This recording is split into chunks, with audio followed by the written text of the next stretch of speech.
think in some areas you have to be very brainy to be a pirate. Unless you're Barbossa, I actually think he is quite smart, and that's probably why he survived. He's a horrible liar, and yet he pretends to be a gentleman of the sea, but he's a dirty old cunning rogue. I agreed she'd go free, but it was you who failed to specify when or where. Action! You sit down to read a blockbuster action pirate movie script with a certain amount of trepidation, because you think, well, it's probably going to be only the romantic version of what that era might have been like. And in some ways it has to be that, because I do want 7-year-olds to be able to come and see it and go, that was cool. And yet at the same time you don't want it to be such a fairy tale that it doesn't kind of mean anything. We want the audience to have to keep making moral decisions. What would I do next? What's honorable to do next, and what's noble to do next? Action! I really rather hope we were past all this. Jack. I was already on board pretty much when Jeffrey's name came up, and of course it was something I was very happy to hear. You know, when they brought Jeffrey up for Barbossa, I was even happier when they said he was interested in doing it. I like his work very much. But Jeffrey sort of likes to throw things out there and try new things, and so do I. So it was, yeah, it was good. Background action! Ready? Part of the fun, I think, must have been the notion of brotherhood. If you were a pirate, you became a member of a very non-hierarchical boatload of people. I mean, there was always the captain, but one man, one share, and if they struck gold, then you become very wealthy. That's the romantic side of it. I think the reality might have been really horrible.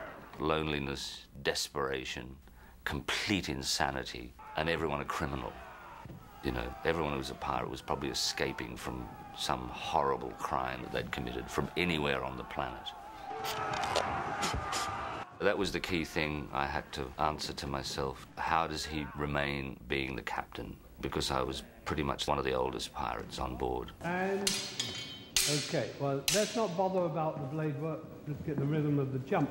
Ready, and action.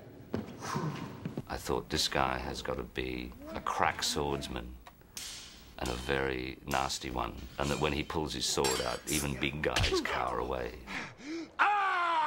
Barbossa's just the quintessential villain. Geoffrey Rush, he's able to play the kind of, and celebrate the two-dimensional aspects of a character like this, yet play the depth all the way through in terms of the kind of needs and wants of this character who ultimately just wants to eat his apple, you know, taste food again. One of those next. I put together this story that when he was about 13, he probably ran away to sea, because that was probably the only, he probably came out of a background of poverty. And he would have been on ships where he would have seen very grand cabins and the captain of the ship living in very spacious and elegant quarters. And he thought, that's what I want to be. And he may have had very earnest desires to be a man of the sea, but realized pretty quickly that you could actually get a lot more if you broke the rules and just lied to people and killed a few people and took over. Agreed.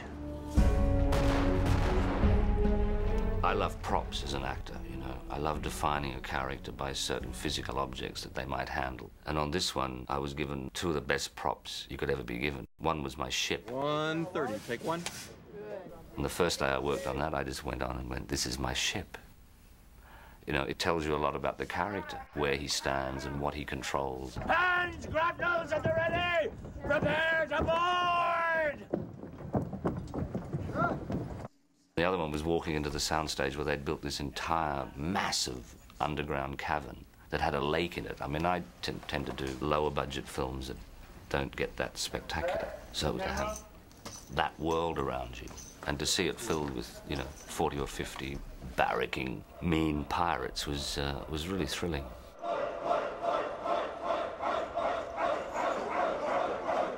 I suppose if I stand outside it and look at it, I go, well, yes, you're playing the villain.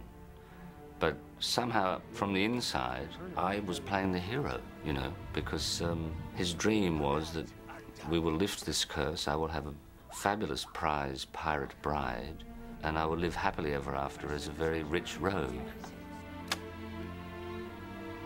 Doesn't work out like that for the villain.